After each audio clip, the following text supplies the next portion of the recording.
Once again, good morning, students. MPPNs are doing very good these days. We are very proud of you.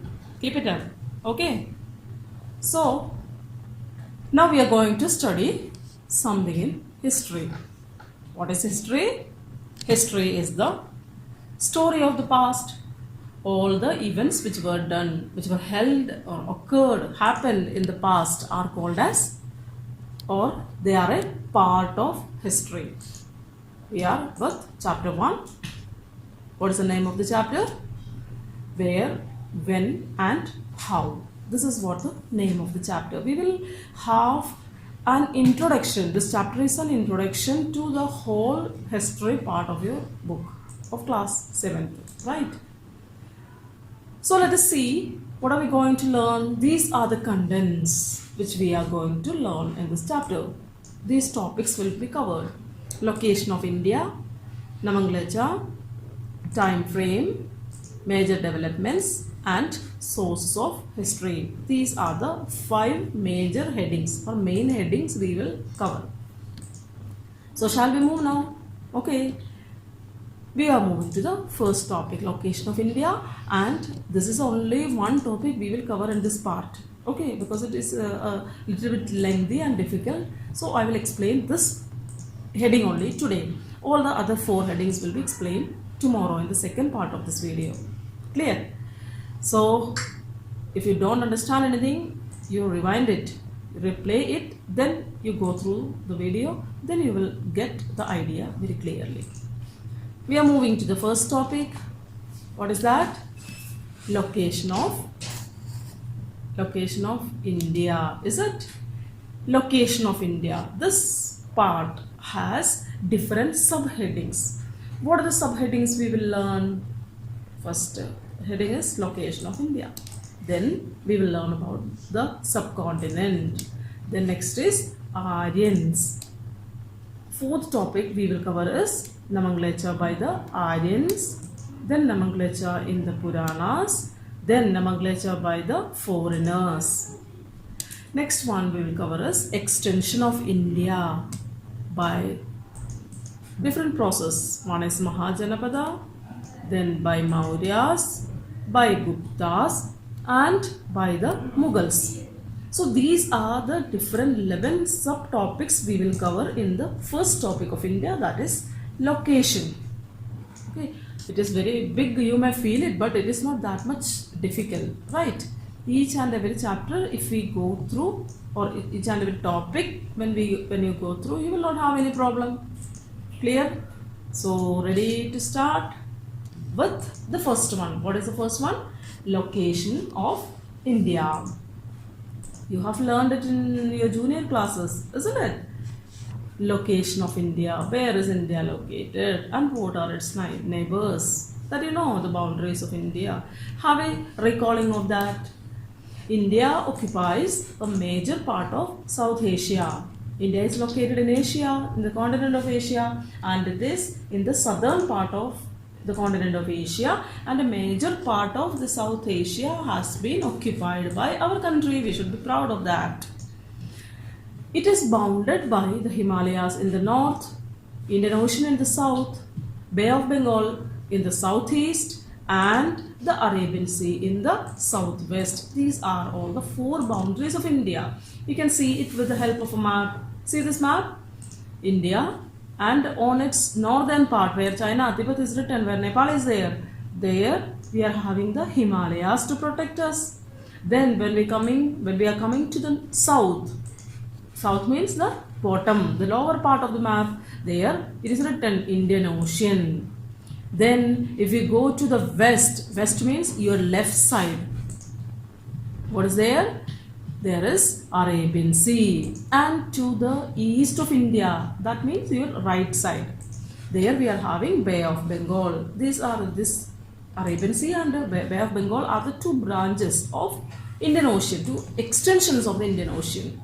Okay, so we are having 3 water bodies at the south and Himalayas at the north as the boundary. Clear? This is what the location of India.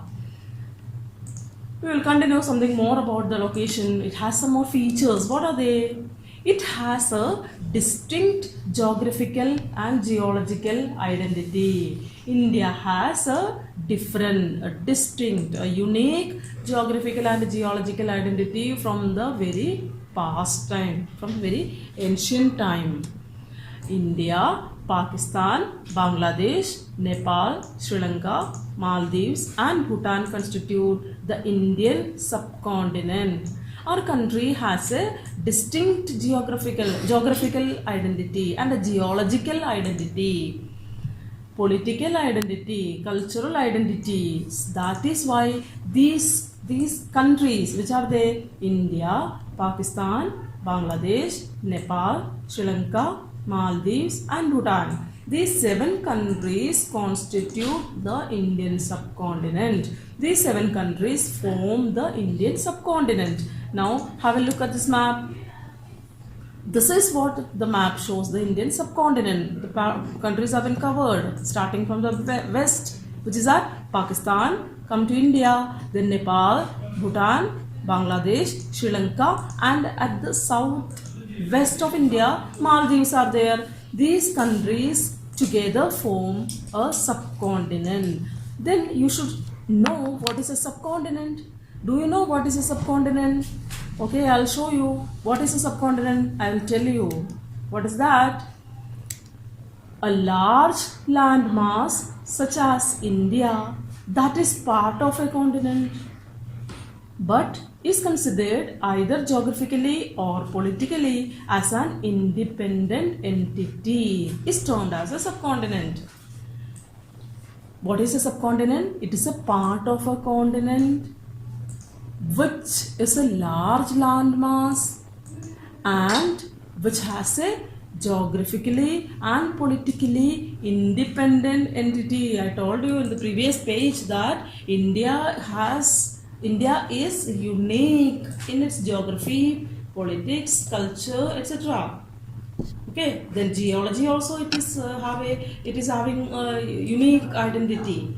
So this part, when a part is different from the other regions, or we can say geographically, what is a subcontinent? A subcontinent is an area which it's a part of a continent, a large landmass which is separated by natural barriers, which is separated from the remaining parts of the world by natural barriers. When you see these 7 countries, you can find out that they are separated by Hindu Kush mountains, Karakoram ranges, Himalayas, and the water bodies from the remaining parts of the continent. These countries, 7 countries, have their separate identity. That is why they are called as that. They form a part of the subcontinent.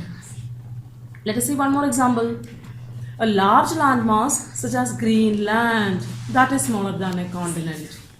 Okay, this is also considered as a subcontinent. It is smaller than a continent, but it has a separate identity, unique identity. Then that type of area can be called as a subcontinent. Have you understood? Now we were discussing about the location of India. You have learned what is a subcontinent. India constitutes a major part of the Indian subcontinent. It is the largest country in the Indian subcontinent. Okay, so moving ahead now to the next topic. What is the next topic? Aryans. Who are Aryans? Do you know? Okay, I'll tell you. By 1500 BC, the Aryans migrated into the Indian subcontinent. Aryans were the people who migrated from the other part of Asia in 1500 BC. Okay, coming from the Central Asia, this large group of nomadic cattle herders crossed the Hindu Kush mountains and came in contact with the Indus Valley civilization. They came from the western part of India, from the Central Asia, and they were large groups of nomadic cattle herders. They were large groups of nomads. They were cattle herders, and they crossed the Hindu Kush mountains in the west. And they came in contact with the people who lived here in India. That time we had a flourished civilization. What was that? Indus Valley civilization. You have completed it last year. Okay, so that these people are called as Aryans. I'll show you the route of Aryans. See this map. This is what the route of Aryans. They came from the Central Asia, and through this way they crossed the Hindu Kush mountains. Hindu Kush mountains have been shown here in brown color, and they came to India. Okay, so moving ahead, now we will see the Nomenclature of India by Aryans. Do you know what is nomenclature? Nomenclature means naming, to give name to something. Okay, it is written nomenclature, but don't pronounce it in this way. It is nomenclature. Okay, Aryans gave, it is believed that Aryans gave the name to our country. Let us see its history. Aryans eliminated Dravidians and occupied the Indus Valley. When the Aryans came from the Central Asia, they reached over India in the Indus Valley, and Dravidians were there. These Dravidians were eliminated by the Aryans, and they occupied the valley of Indus. That entire area were occupied by the Aryans. They named that area Saptasanthav. Okay, that area which was conquered by the Aryans by eliminating the Dravidians was named as Saptasanthav by the Aryans. That Indus Valley area was named in this way. Naming, that is what nomenclature. Okay, now we will see some changes occurred in this naming. First of all, they gave the name Saptasanthav. Now it was a continuous process. They kept on changing the names of their areas. Let us see. Then they extended up to the Ganga, Yamuna, Doab and named it Brahmarshidesha. They extended, first of all, they conquered the Indus Valley region. Then they went on to the eastern part of India. They extended, they came up to the Ganga, Yamuna, Doab. What is Ganga, Yamuna, Doab? What is Doab? Doab. Doab means, Do means two, Ab means water. So Doab is the area which lies between two rivers. Ganga, Yamuna, Doab means there are a large number of big or small rivers, and their tributaries flow through that area, and this northern plains are famous for Ganga, these Doabs. Okay, they came up to reached up to this Doab, and they named that entire area as Brahmarshidesha. Right? Now see this map once more. In the map you can see that they reached over India in the Indus Valley. Then they marched towards the northern plain region. Okay, continue now. Let us learn something more about this nomenclature. Gradually, the area between the Himalayas and the Vindhyas was designated as Aryavarta. First of all, they controlled the territory of Indus Valley, and it was named as Saptasanthav. Then they extended up to the Ganga, Yamuna, Doab, and it was called as Brahmarshidesha. Then at the third stage, what did they do? They went up to the Vindhyas. Vindhyas are in the middle part of the country. It is the boundary between the northern plain and the Deccan Plateau. Till that area the Aryans reached, and that much area was named as Aryavarta. Okay, now let us see. Later they extended towards the south, known as Dakshinapad. First of all they controlled the Indus Valley. Then they reached up to the Doab. Then they reached up to the Vindhyas. Then they marched towards the south, and south, that time it was known as Dakshinapad, and they reached up to the Dakshinapad. You can see once more that map, that green arrow, that first of all it came from the Central Asia, reached up to the Indus Valley, stopped there. Then it took a branch towards the east in the Ganga, Yamuna, Doab. Then what did they do? They controlled the western part of India completely. Then they marched towards the south up to the Dakshinapad. They were very smart and intelligent people. We must accept them because this thing happened before near about 4,000 years ago. Got it now? During that time they did so. So shall we continue now? Okay, we are talking about the Namanglecha. These different names were given by the Aryans. Now afterwards we could see that there were some more Namanglecha done by namings done by different other groups. Okay, let us see what were they. The Namanglecha by the Puranas. In the Puranas also this Namanglecha could be seen. Naming could be seen. What are they? The Puranas regarded the land covered by the Vedic civilization and culture as Bharat. This name Bharat that was given by the Puranas. Okay, the land covered by the Vedic civilization. What was the land covered by the Vedic civilization? I showed it now. All that area which was controlled by the Aryans, that was named as Bharat by the Puranas. Markandeya Purana and Vayu Purana tells us that the country was named after Bharat, the son of Rishabh in the lineage of Manu. Okay, an important personality was there known as Rishabh. That person's son was Bharat, and Markandeya Purana and Vayu Purana tells us that this area got the name of Bharat from the name of Bharat, who was a son of Rishabh. Elsewhere, Bharat is mentioned as a son of King Dushyant. Somewhere it is said that Bharat was a son of Rishabh. Somewhere else it has been written that Bharat is that name has been mentioned as a son of King Dushyant. It is also said that the country got its name from Bharat, the largest community of Aryans living in the Saptasandha.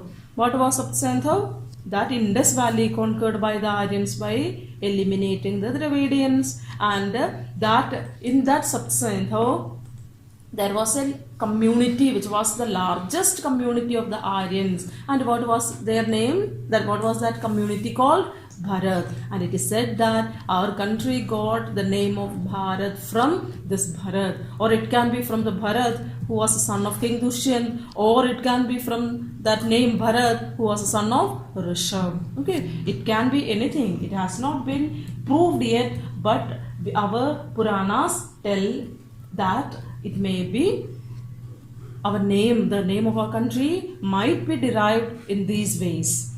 Shall we continue? Okay. Now moving ahead to the Namanglecha by the foreigners. First of all, we have seen that naming was done by the Aryans. Then we saw that naming was done by the Puranas. Then by some foreigners also. Let us see what was that. The Persians called Sindhu as Hindu, and the land beyond Sindhu as Hinduism. What was Sindhu? Sindhu is the name given to the river Indus. And the Persians called that river as Hindu. They named that river. They did not pronounce it as Sindhu. Rather, they called it as Hindu. So the land lied beyond Sindhu was named as Hinduism by the Persians. Second example, the Greeks designated the river Sindhu as Indus and called this country India, which is English version of Bharat. Now we are getting the final name, Greeks. Greece is a country. Those Greeks designated, they named the river Sindhu as Indus. Okay, now in our country it is known as Indus. That river was known to different people by different names. So for the Persians for the Aryans it was Sindhu, for the Persians it was Hindu, and for the Greeks it was Indus. So the land lied beyond the river Indus was named as India. Have you got it now? This India is the English version of Bharat. This is what the Namanglecha of India. India derived its name from different people and different communities. So you have understood this? Okay, so we are moving ahead. This nomenclature has been completed. We are moving to the next topic, that is what the extension of India during the Vedic period. That area controlled by the Aryans that was extended. One example we have seen, Indus Valley, then to the Doab, then to Vindhya, then to Dakshinapad. In this way, they extended their territories, and this book we will have that extension of India in different periods. First of all, the territorial jurisdiction of India extended from Afghanistan in the west to Myanmar in the east. When the Aryans started here, when the Aryans started ruling here, their jurisdiction, their area extended from Afghanistan to Myanmar. It was not just India. There were different countries included in the territory of Aryans. From Nepal and southern Tibet in the north to Tamil Nadu in the south. See the boundary of India during the Aryans' time. It was extended from Afghanistan in the west to Myanmar in the east, and from Nepal and southern Tibet in the north to Tamil Nadu in the south. Have a look at this map. This map very clearly tells you the invasions of the Aryans. They are coming from the Central Asia, cross the Hindu Kush mountain, spread over the Indus Valley, then moved towards the Ganga plain, reached up to the Vindhyas, then up to the Dakshinapad. Are you getting it? Okay, so their kingdom extended this much.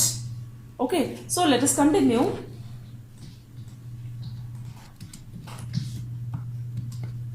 The country during the period of Aryans, the country was divided into 5 major kingdoms. The entire country was divided into 5 major kingdoms. What were they?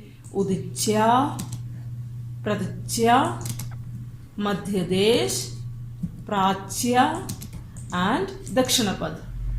Okay, these were the 5 parts into which the kingdom was divided by the Aryans. Udicya, Pradicya, Madhyadesh, Prachya and Dakshinapad. Clear now? And Myanmar was then known as the Brahmadesh.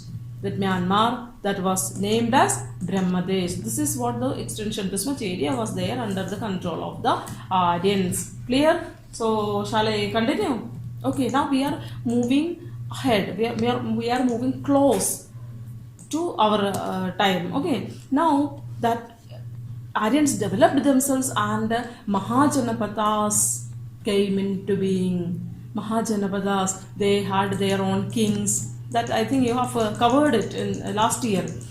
They had their kings, kingdoms were existed, then very small kingdoms were there, then the kingdoms were enlarged by fighting the wars, and the Janapadas were formed, and many Janapadas came together to form Mahajanapadas. So during this Vedic period, under the Aryans, there were Mahajanapadas. It was a time of Mahajanapada. How many Mahajanapadas were there? During the age of Mahajanapadas, 16 Janapads rose to prominence. Clear now? And what was the age of Mahajanapadas?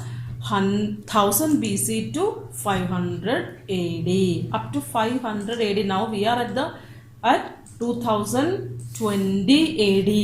We are talking about 500 AD, before 1500 years ago. During that time, these Mahajanapadas existed, and in India, that Vedic period, the Aryans were there. They gave birth to, or they gave rise to 16 Janapadas, and their names are given here: Anga, Magad, Kashi, Koshala, Matsya, Vajji, Malla, Vatsa, Chedi, Kuru, Panchal, Surasen, Avanti, Asmaka, Gandhara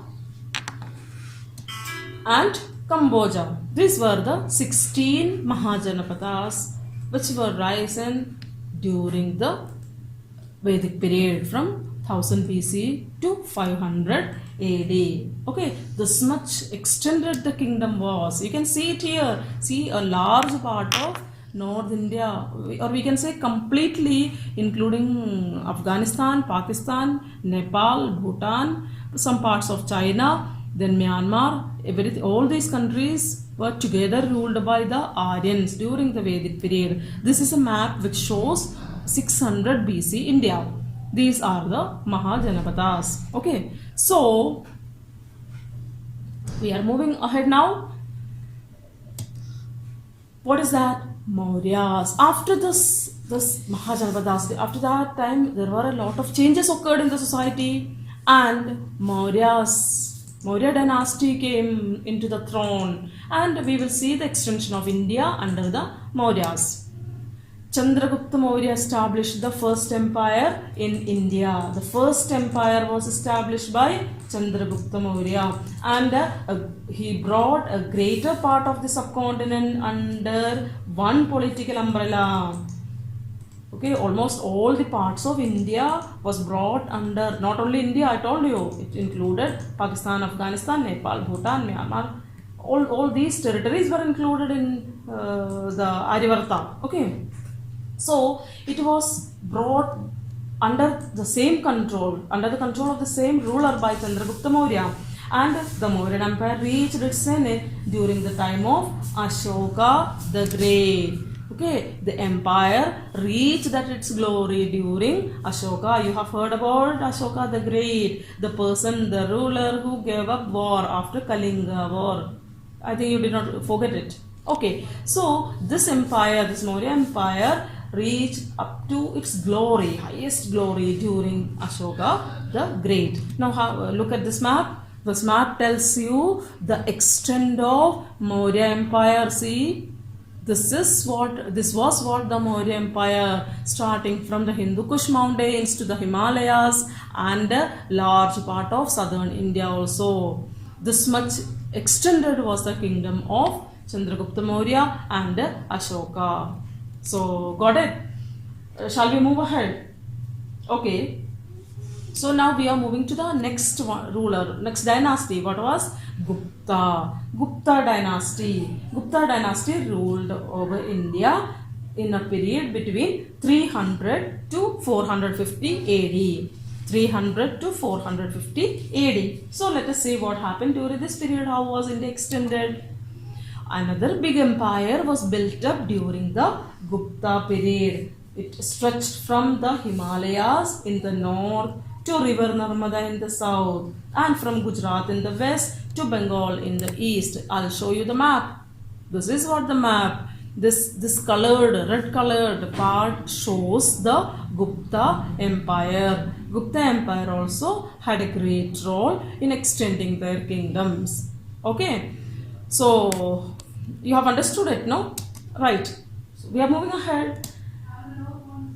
Next, we are discussing about the Mughals.